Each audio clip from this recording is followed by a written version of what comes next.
오늘 주신 말씀은 두 곳의 말씀인데 사도행전 1장 8절과 2장 37절과 41절 말씀을 제가 받들어 있습니다.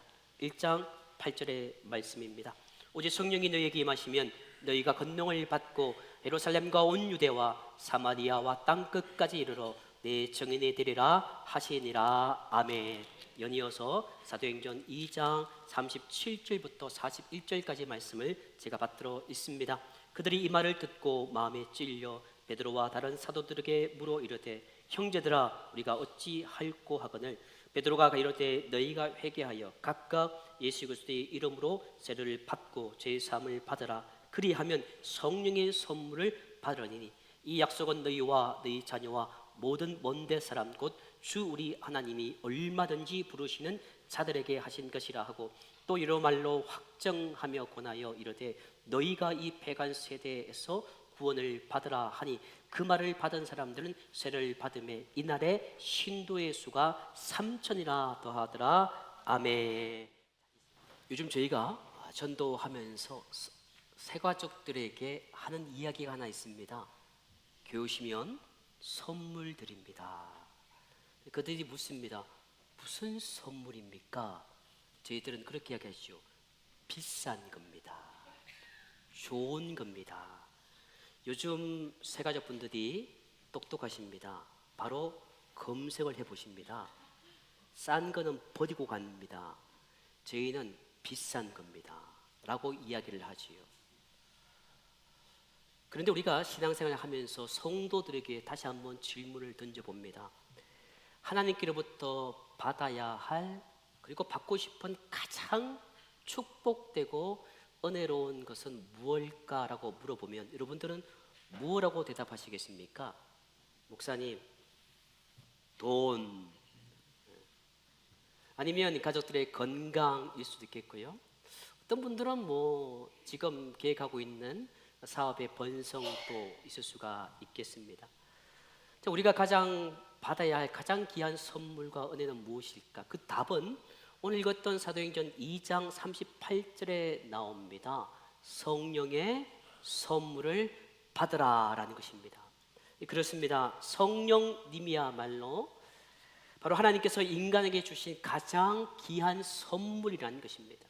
돈도 아니요, 건강도 아니요, 직분도 아니요, 잘됨도 아니라 하나님께서 우리에게 주신 가장 귀한 선물은 바로 성령님이라는 말씀이지요. 오늘은 그 성령님 이 땅에 강림하신 성령 강림 주일입니다. 그래서 제가 가운 입었으면 아마도 후드는 붉은색으로 입었겠죠. 그래서 오늘 제가 그래도 맞춘다고 붉은색 넥타이를 입고 온 이유도 그와 의미가 같은 것이지요. 우리 모두는 좋은 신자가 되고 싶어 합니다. 여러분 가운데 혹시 나쁜 신자가 되고 싶은 분 계십니까? 아닙니다. 우리 모두는 좋은 성도가 되고 싶습니다. 우리 모두는 주님 보시기에 따봉이라고 우리가 주님으로부터 칭찬 들을 수 있는 그런 성도가 되고 싶은 것이 우리네 마음이지요.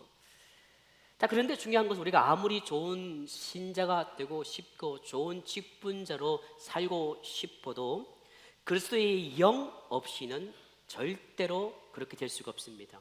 세상은 시간이 지나면 달인이라고 합니다. 저도 어제 우리 교역자와 함께 저 앞에 있는 무슨 달인 땡땡집 갔습니다. 36년 동안 본인이 스스로 달인이래요. 우리가 인정을 안 할 수도 없고 그래도 보면 그렇게 이야기합니다. 그럴 수가 있는 것이죠. 그런데 교회를 30년 또 그 사람을 주님 보시기에 주님이 달인이라고 하지 않습니다. 성령 없이는 불가능하기 때문이지요. 즉 하나님을 기쁘시게 하고 성공적인 성도의 삶 그것을 살려고 하면 바로 그리스도의 영, 그래서 성령이 있어야 한다고 주님은 말씀해 주고 있습니다. 그래서 로마서 8장 9절 말씀 보시면 이런 말씀이 있습니다. 만일 너희 속에 하나님의 영이 거하시면 너희가 육신에 있지 아니하고 영이 있나니 누구든지 그리스도의 영이 없으면 그리스도의 사람이 아니라. 아멘. 부담되셔서 아멘 안 하시죠? 아멘입니다. 자, 그런데 어느 날 어떤 사람이 호두를 사 먹으러 이제 가게를 갔습니다. 호두 과자를 이렇게 사서 이제 먹고 있는데 먹을 때마다 기분이 되게 상합니다. 왜냐하면 호두가 하나도 없는 겁니다. 그래서 주인이 찾아가서 참다가 화가 나가지고 찾아갔습니다. 주인장, 호두가 하나도 없는데 이게 뭐야? 그러자 그 주인장이 이렇게 웃으면서 이렇게 갑니다. 사장님, 총각김치에 총각 있어? 빈대떡에 빈대 있는 거 봤어? 붕어빵에 붕어 있어? 기분은 상한데 그러고 보니까 맞는 말입니다. 기분은 상한데 맞는 말이에요. 그래서 손님은 어쩔 수 없이 꾸역꾸역 눈물을 흘려가면서 먹었다는 이야기가 있습니다. 사랑하는 성도님 여러분, 죄송한 질문을 드리겠습니다. 부담 가는 질문을 드리겠습니다.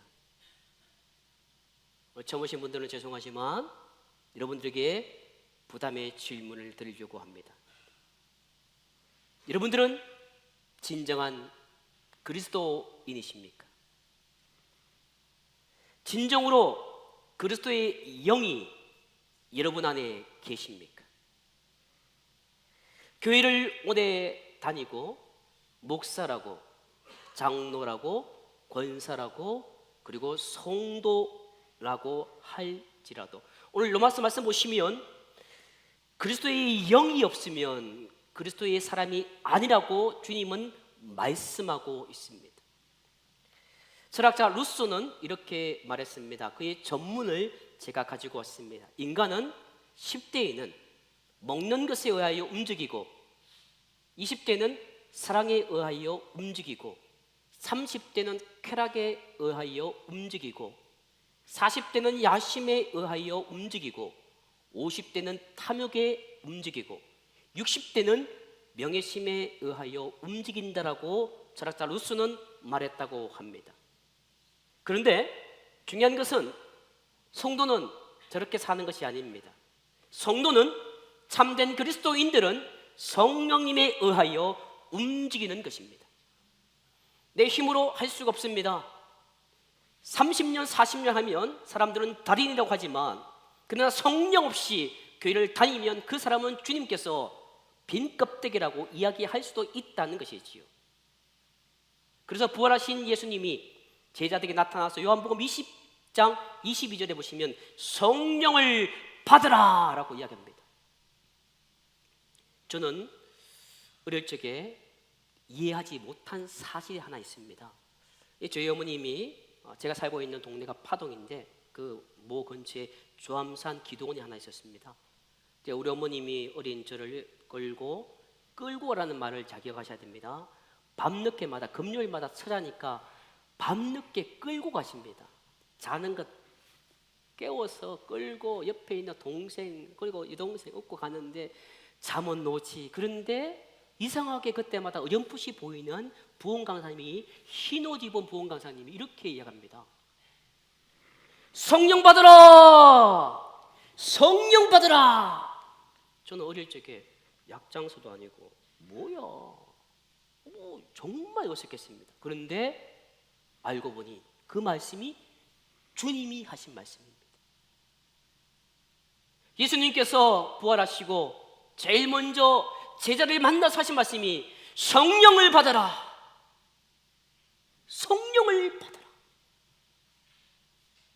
부활하신 제자들에게 부활의 주님께서 제자들에게 하신 말씀이지요. 그리고 예수님께서 뭐라 했습니까? 너희는 예루살렘을 떠나지 말고 아버지의 약속하신 성령을 기다리라 라고 말씀하고 있습니다. 하늘나라 성천하기 직전에 주님께서 하신 말씀이 오늘 사도행전 1장의 8절의 말씀이지요. 오직 성령이 너희에게 임하시면 너희가 권능을 받고 온 예루살렘과 사마리아와 온 유대와 땅끝까지 이르러 내 증인이 되라 라고 주님께서 마지막 그 말씀을 하시고 하늘로 올려서 갔다라고 성경은 기록해주고 있습니다. 성도 여러분, 하나님이 제자들에게 왜 성령님을 주셨을까요? 제자들이 누굽니까? 3년 동안 예수님을 따라다녔던 사람입니다. 철저하게 훈련받은 사람입니다. 물론 중간에 그리고 마지막에 삐딱한 한두 명 있었지요. 예수님이 십자가에 못 박혀 돌아가실 때 주랭랑 쳤던 사람은 있었지만 그래도 마지막에는 부활의 주님 만나서 더 주님께 돌아왔던 그들에게 왜 하나님은 제자들에게 성령을 받으라고 이야기를 했을까요? 뭐가 부족해서요? 성령을 받으라 했습니까? 여러분들, 오늘 제가 성령 받으라 하니까 속으로는 불편하신 분이 있습니다. 왜요? 제자들 생각해 보십시오. 아니 3년간 따라다녔는데 부활하신 주님께서 하신 말씀이 성령 받으라? 도대체 불편할 수 있습니다. 여러분도 46년간 이 교회를 섬기고 여기에 장로님, 권사님, 신앙생활 오래 하신 분들, 불편해. 내가 열심히 했습니다. 맞습니다. 열심히 기도하고 열심히 봉사하고 열심히 헌금하고 죽으라고 봉사했는데 거기다 대놓고 목사가 설교 시간에 성령 받아라 라고 하면 불편하지요. 여러분, 부족해서 그런 말을 하는 것 아니라는 것입니다. 사도들이, 제자들이 부족해서 그런 말씀을 한 것이 아닙니다. 그럼 도대체 이유가 뭘까요? 왜 하나님이 제자들에게 성령을 받으라고 한 이유가 뭘까요? 그 이유는요, 바로 생명을 구원하는 일이기 때문입니다. 그러니까 성령 없이는 생명을 구원할 수 없기 때문이지요. 내가 제자라고 절대 생명 구하지 못한다는 것입니다. 내가 교회 다닌다고 생명에 관심 없는 것입니다. 성령 없이는 생명에 관심이 없기 때문에 성령을 받으라라고 말씀해주고 있습니다. 성령을 주신 목적이 뭐냐? 생명을 구원하는 데 있다라는 것입니다. 그래서 우리가 해야 할 일이 있습니다. 우리는 무엇보다도 먼저 성령을 받아야 되는 것입니다. 제가 오늘 감히 여러분에게 말씀을 드립니다. 할 때 아멘으로 하십시오. 성령 받아라. 제가 하는 말 아닙니다. 오해하지 마십시오. 주님이 하신 말입니다. 주님이 하셨어요. 성령을 받아라라는 것이죠. 성령 받지 않고는 생명을 구원할 수 없기 때문입니다. 성도 여러분, 교회의 특권이 뭘까요? 우리가 왜 이곳에 모여서 예배드리고 우리가 왜 교회를 구성할까요? 교회의 특권은요, 그리스도의 피값으로 그저 얻은 구원의 은혜를 누리면서 그 구원의 은혜를 땅끝까지 전하는 그런 사명이 교회의 특권인 것입니다. 그래서 교회는 함께 모여서 함께 기도하고 함께 헌신하고 함께 봉사하고 함께 교육하고 함께 양육받는 것이 내가 잘 먹기 위해서가 아니라 그 모든 것이 함께 모여서 하나님께 받은 은혜를 세상에 전하는 그 사명이 교회의 특권이라는 것입니다. 그렇다면 성령은 어떤 사람에게 임할까요? 주님께서 성령 받으라 했는데 그러면 그 성령은 도대체 누구에게 임하는 것일까요? 첫째로 기도하는 사람에게 임하는 것입니다. 사도행전 1장 4절 말씀 보시면 이렇게 말씀해 주고 있습니다. 예루살렘을 떠나지 말고 내게서 들은 아버지께서 약속하신 것을 기다리라 라고 말씀해 주고 있습니다. 부활하신 주님께서 500여 명의 사람들에게 나타나 보이셨습니다. 여러분 상상해 보십시오. 부활의 주님이 한 분 한 분 찾아갔습니다. 아무개 죄송합니다. 천재무 이준영 아무개 송수혜 누구 다 찾아가 하나님이 한 명 다 만났습니다. 그들이 주님 만났으면 어떻게 될까요? 부활 주님 만났으니까 힘이 났습니다. 그래서 이제 주님께서 기다리라 하니까 그들이 기다렸습니다. 그런데요, 온다는 주님은 안 옵니다. 여러분, 기다리면 반드시 기도 없이는 기다림은 불편합니다. 기도 없는 기다림은 짜증이 납니다. 기도 없는 기다림은 서로에게 불편을 하고 불평을 안겨주시오. 500명 그렇게 주님이 일일이 만나줬던 그들이 주님이 오지 않으니 하나 둘씩 집에 갑니다. 그래서 남은 인원이 120명만 남습니다. 기도하지 않고 기다리니까 얼마나 힘든 일이었습니까? 근데 기도하는 사람은 끝까지 기다렸다는 것이에요. 그래서 마가의 다락방에서 120명이 기도하면서 기다리니 그들에게 성령이 임했다라는 것입니다. 기도 없는 행사, 기도 없는 일들은 과정도 의미가 없고 결과도 은혜가 되지 않음을 말씀해 주고 있습니다. 여러분 상상해 보십시오. 마가의 다락방이 넓은 것을 의미합니까? 마가의 다락방은 좁다라는 것입니다. 120명이 얼마나 부대꼈을까요? 아우 짜증나. 아유 진짜 얼마나 부대꼈을까요? 거기서 기다리는 게 얼마나 짜증나. 근데 기도하니까 그 부대낌이 은혜인 것입니다. 기도하니 부대낌이 은혜가 되니까 기도할 수 있었던 거예요. 그래서 성령은 아무에게나 주어지지 않습니다. 성령을 받으라 했지만, 아멘으로 화답했지만 그 성령이 내 안에 들어오기 위해서는 기도해야 됨을 주님은 말씀해 주고 있는 것입니다. 두 번째로 성령을 받을 수 있는 사람은 죄사함을 얻은 자에게 임하는 것이지요. 사도행전 2장 38절 말씀을 제가 읽습니다. 너희가 회개하여 각각 예수 그리스도의 이름으로 세례를 받고 죄사함을 받으라. 그리하면 성령의 선물을 받으리니 아멘. 보십시오. 내가 기도했습니다.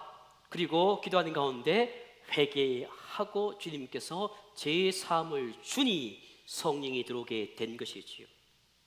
우리가 인생을 살면서 내 안에 욕심과 욕망과 죄가 있으면 성령이 들어오지 않습니다. 내 안에 있는 더러운 노폐물 다 배설하고 다 버려버리고 주님으로부터 그래 너는 이제부터 내 모든 죄를 용서해 주겠다라고 할 때에 내 빈 공간에 성령이 들어오시는 겁니다. 여전히 내 안에 욕심과 욕망과 세상의 것들이 있으면 성령님이 들어올 수가 없는 것입니다. 아직도 웨이팅하고 계십니다.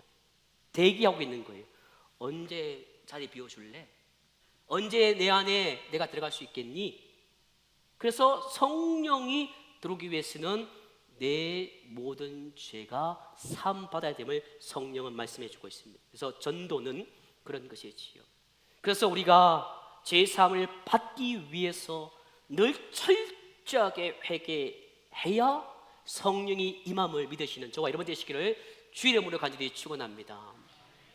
그래서 전도는 성령의 권능을 받아야만 가능한 일이며 또 희생 없이는 결코 그 일을 할 수가 없는 것임을 하나님은 말씀해 주고 있습니다.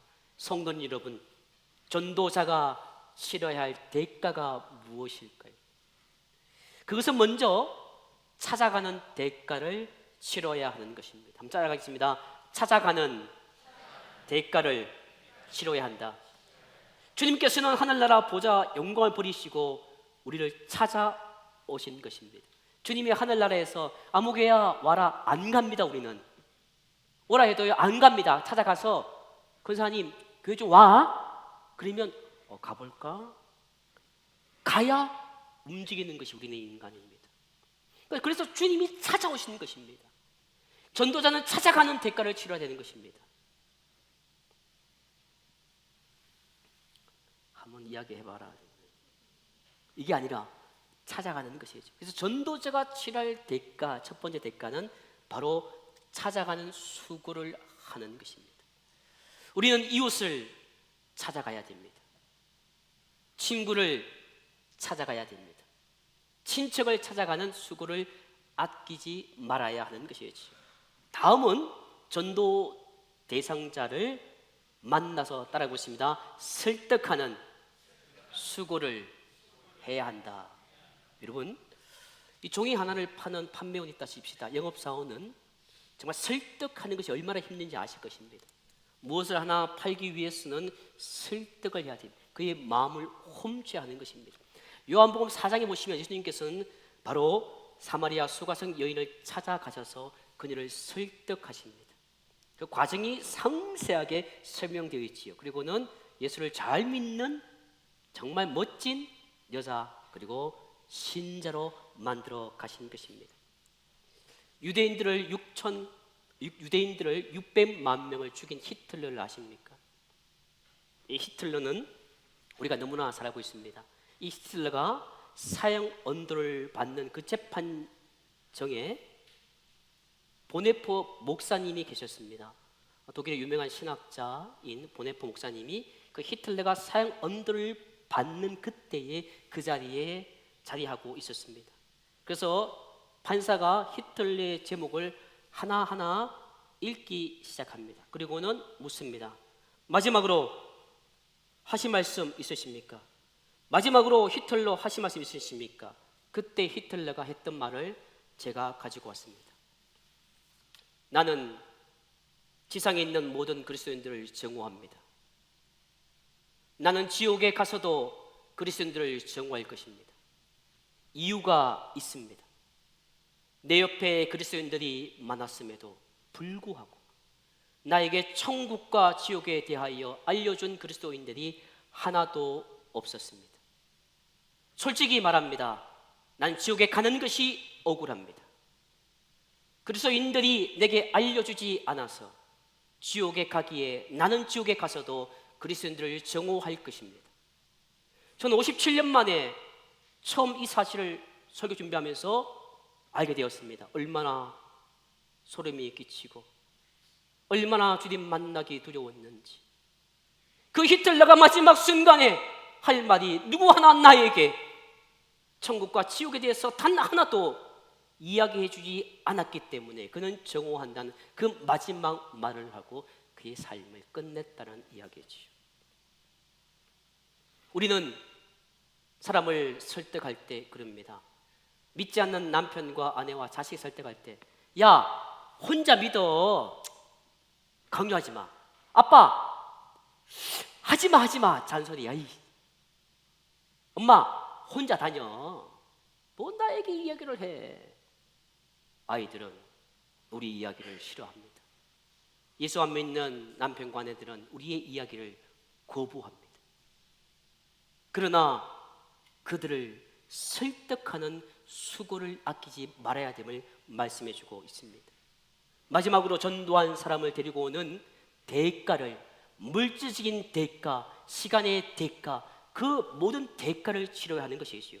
안드레는 그 형제 시몬 베드로를 데려오기 위해서 정말 많은 것을 투자했습니다. 그래서 결국은 그를 주님께 데려오는 말미암아 시몬 베드로가 위대한 하나님의 종이 된 것이지요. 지난번 간증했던 송경호 장로님, 이후에 안 오신 분들은 잘 모르시겠지만 송교 장로님이 그 수십 년 전에 그 전도할 때 그 당시 금액으로 600만 원을 투자했습니다. 남의 이야기라고 뭐 놀라지 않으시겠지만 그 600만 원이 그 당시 아파트 값보다 더 비쌌다고 합니다. 그런데 그분이 간증을 하지요. 200배 이상으로 복을 받았다. 물론 우리는 결과를 보지 않습니다. 그런데 그렇게 아끼지 않았던 것이지요. 어제 청소를 합니다. 우리 장로님들이 같이 청소하고 성도님들이 늘 청소를 하십니다. 너무너무 감사한 이야기지요. 저는 청소하면서 느낀 것이 있습니다. 아, 우리 죄라는 것이 그렇구나. 거미줄을 제가 키가 작아서 이렇게 하고 지팡이 있습니다. 끈 거 가지고 막 해도 이놈의 거미줄은 또 생깁니다. 그래서 어떠든지 혹시 여러분들이 청소한다고 해놓고는 거미줄 봐라 할까봐 제가 막 청소 하는데 우리 장로님들이 딱 하는데 어느 장로님이 목사님 수요일날 밥 줍니까? 그래요. 밥 안 주는데. 아, 그럼 밥 사야겠네요. 밥 사셔야지. 그래서 새 가족들 데려오면 밥 사세요. 제가 그랬습니다. 여러분, 우리가 그들을 데려오는데 물질 모든 수고를 아끼지 말아야 된다는 말씀이지요. 어느 교회 한 집사님이 한 영혼을 교회 데려온 6개월 동안 노력을 했다고 하지요. 피나는 노력을 했습니다. 그 주일날 예수 믿는 사람을 데려오기 위해서 택시를 타야 됐습니다. 그 매주 데려오는데 택시비를 냈다고 하지요. 주일날 헌금은 그래도 그들에게 교육시키려고 헌금은 뭐 얼마든지 내라 했는데 구역 모임 때마다 그분이 시험 될까봐 구역 헌금은 그분이 내줬습니다. 얼마나 물질을 많이 주셨는지. 여러분, 우리는 바로 그런 대가가 없이는 절대 성령의 은혜로 그 일을 감당할 수 없음을 주님은 말씀해 주고 있습니다. 성도 여러분, 그러면 어떤 사람이 전도할 수 있을까요? 사도행전 1장 8절 말씀 보시면 정인이라는 단어가 나옵니다. 이 정인은 쉽지가 않습니다. 왜냐고요? 정인이라는 말은 법적인 용어지 않습니까? 목격자를 찾습니다. 정인 찾습니다. 왜요? 보고 듣고 경험한 것을 그대로 이야기하고 위정죄를 하면 벌받으니까. 그래서 정인은 침묵해서는 안 됩니다. 근데 오늘 말씀 보십시오. 너희가 정인이 되라. 근데 내가 받았던 예수님을 침묵합니다. 좋은 게 좋은 거라고 하면 절대 우리 아내에게 말하지 않아야지. 나 혼자 천국 가야지. 침묵. 그런 것이 아닙니다. 침묵하는 것이 정인이 아니지요. 진실의 말을 말하는 것입니다. 헬라어 정인이라는 단어는요, 마르투스라는 단어인데요. 이 마르투스에서 영어의 마터라는, 마드가 아니라 마터라는 순교자라는 단어가 나왔습니다. 그러니까 이 정의는 어떤 의미가 있는가 하면 순교자의 각오로 복음을 전하는 것, 이게 정인이라는 것입니다. 성도 여러분, 현대 교인들이 생명을 구하는 일에 대해서 모르는 것 아닙니다. 교회가 생명을 구원하는 일에 관심이 없는 교회 없습니다. 모두가 알고 있습니다. 그럼에도 불구하고 왜 우리가 정인으로 나서지 못할 걸까요? 모두가 전도에 대해서는 다 관심이 있습니다. 제가 우리 장로님과 함께 이 재정을 좀 하기 위해 작년에 재정을 좀 요구했습니다. 만약에 제 사례비를 올려달라면 장로님들이 안 될 것 같은데 제가 재정을 추가하니까 장로님들이 아이고 아멘 아멘 하는 겁니다. 왜 그렇습니까? 모두가 전도하는 일에는 이게 필요한 걸 알거든요. 전도 필요하다는 걸 알고 있는데 왜 우리가 정인된 삶을 살지 못할까요? 우리에게 순교자의 마음이 없었을까요? 아닙니다. 우리에게 정성이 부족해서 아닙니다. 여러분 정말 잘하고 계십니다. 정말 여러분이 죽으라고 교회를 섬기고요, 봉사하고요, 헌신하고요, 물질 투자하고요, 새벽 일찍부터 나와 기도하고요, 하루 종일 일하고요, 부정한 게 없습니다. 그런데 왜 우리가 정인의 삶을 살지 못할까요? 바로 성령의 능력을 받지 못했기 때문에 정인의 삶을 살지 못하는 것입니다. 성령과 정인은 따로 떨어져 있는 것이 아닙니다. 성령을 받으면 정인의 삶을 사는 겁니다. 성령 받으면 입을 가만히 못 둡니다. 침묵할 수 없습니다. 그래서 오순자락방에 120명 성도가 성령을 받으니 그들이 어땠습니까? 흩어져 예수를 전했던 것이지요. 그래서 성령과 정의는 하나인 것입니다. 그리고 구원의 감격이 있는 사람만이 전도할 수가 있는 것입니다. 하나님의 사랑에 감격을 느낀 사람, 하나님의 은혜에 대해서 아는 사람은요, 그 사랑을 전하는 것이지요. 여러분, 우리의 아버님, 어머님들, 그 윗대 어르신들은요, 사랑을 잘 표현을 못했습니다. 왜? 그게 사랑이라고 하셨기 때문에. 그래서 사랑은 우리 아버지, 어머님이 우리를 안아주고, 그런 것들이 서로 그들이 아버지의 사랑을 경험한 사람은, 어머니의 사랑을 경험한 사람은 자녀들을 사랑할 수가 있습니다. 그런데 어머니, 아버지로부터 사랑을 받지 못한 사람은 절대 자녀를 사랑하지 못합니다. 감격이 있기 때문에, 하나님으로부터 받은 감격이 있기 때문에, 하나님의 은혜가 얼마나 큰지를 경험한 사람은요, 그것을 나눠줄 수밖에 없다는 것입니다. 왜? 하나님의 은혜가 너무 크기 때문에, 하나님께 주셨던 그 은혜가 너무너무 고맙기 때문에, 그래서 우리는 그 사랑을 전할 수밖에 없는 것이죠. 그리고 올바른 신앙이 있어야 전도할 수가 있습니다. 특별히 지옥에 관한 신학이 정확해야 되는 것입니다. 인간이 아무리 부유하게도 지옥은 존재하는 것이지요. 제가 서울에 처음 갔을 때 명동에 가니까 깃발이 있겠습니다. 예수 천당 불신지옥. 그래서 많은 사람들이 교회에서 지옥 이야기하면 별로 안 좋아합니다. 그런데 지옥이란 그 신학은 분명해야 되는 것이죠. 오늘 이 시간에도 세상에 많은 사람들이 지옥을 향해 달려가고 있습니다. 불편할 수 있습니다. 그러나 사실이지요. 내 남편이, 내 아내가, 내 자녀가, 내 동료가, 내 친척이 지옥을 향해 걸어가고 있습니다. 그들을 멈춰서 세워야 됩니다. 그들을 다시 천국을 향해 가도록 그들의 길을 돌려줘야 하는 것이지요. 그래서 지옥에 대한 신학이 분명한 사람, 신앙이 바른 사람은 전도할 수 있음을 성경은 말씀해 주고 있습니다. 마지막으로 영혼을 사랑하는 마음이 있어야 전도할 수가 있는 것이지요. 한 생명이 얼마나 귀한지. 그래서 주님 말씀하셨던 것처럼 그 다른 영혼이 천하보다 귀하다는 것을 아는 사람은 전도할 수 있음을 말해주고 있는 것입니다. 사람들의 영혼에 관심이 없고 돈이나 집이나 차나 옷에 관심이 있는 사람이라면 그 사람은 참된 그리스도인이 아닐 수도 있지 않겠습니까? 여러분에게 오늘 묻습니다. 여러분의 주된 관심은 무엇입니까? 여러분이 지난 한 주 동안 화두를 가지고 있는 여러분이 가장 많이 사용했던 단어는 무엇이었습니까? 예수 믿는 사람에게 최고의 관심은 생명과 영혼 구원에 있어야 하는 것입니다. 왜? 예수님은 인간을 사랑하셔서 인간을 위해서 죽으셨기 때문입니다. 성도 여러분, 하나님께서 우리에게 성령을 주신 이유는 생명을 구원하라는 것입니다. 기도하며 제3을 받으심으로 성령님을 선물로 받으시는 이 시간 되시길 주 이름으로 간절히 축원합니다. 성령이 주시는 권능으로 찾아가며 설득하며 하나님 앞으로 데려오는 그런 수고를 아끼지 마시기 바랍니다. 구원의 감격을 가지고 올바른 신앙을 가지고 올바른 신학을 가지고 영혼에 대한 사랑을 가지고 죽어가는 영혼을 사임으로 말미암아 하나님께로부터 칭찬받는 하늘부터 부어지는 놀라운 은혜와 축복을 마음껏 받아 누리시는 저와 여러분 되시기를 주 이름으로 간절히 축원합니다. 기도하겠습니다. 이 시간 함께 기도하기 원합니다. 하나님, 성령을 주시옵소서.